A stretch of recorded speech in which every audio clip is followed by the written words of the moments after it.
Hi, and welcome again to Tech Help for Churches. In this show, we talk about all the different technologies that can help your church or ministry advance your mission. My name is Paul Allen Clifford.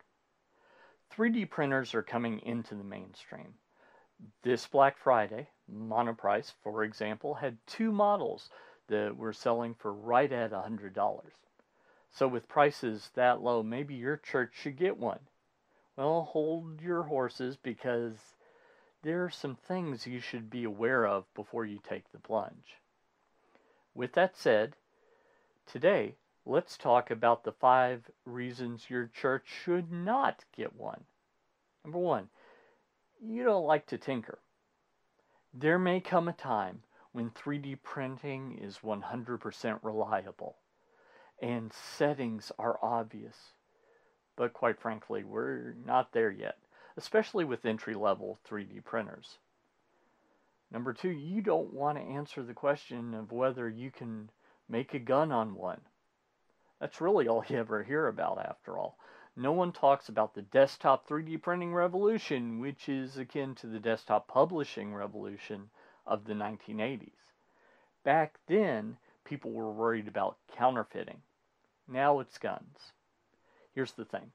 While it's possible, if you know what you're doing, on some machines to print a gun, it would be so much easier to steal one. If you're going to be doing it for legitimate purposes, then it may be fun to tinker with, but if the choice is a gun that could fail after a few shots, unless you get the settings just right, or a reliable stolen gun, which do you think a criminal is going to choose? Number 3, you don't want to have to lock it up to keep kids from playing with it. My teenage daughter couldn't care less about it. My other daughter, who's more like me, wants me to make all manner of stuff. Some kids are going to be like that, so you might have to keep it hidden most of the time. Number 4, you'll rarely use it.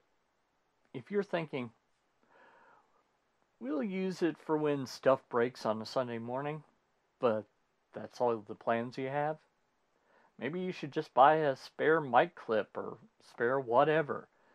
Chances are a few odds and ends will be cheaper than a printer and filament. Number 5, you don't want to budget for consumables.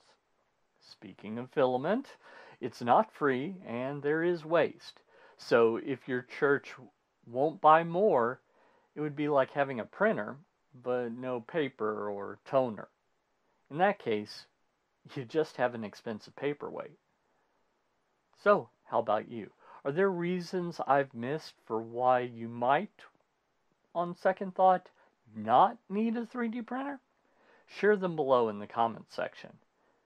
And if you really want to level up your tech knowledge, don't forget to like, subscribe, and share this content to help me get the message out. Until next time. Oh, by the way, almost forgot. Next time we're talking about reasons you should get a 3D printer. So until then, this is Paul Allen Clifford reminding you to go out and change eternity.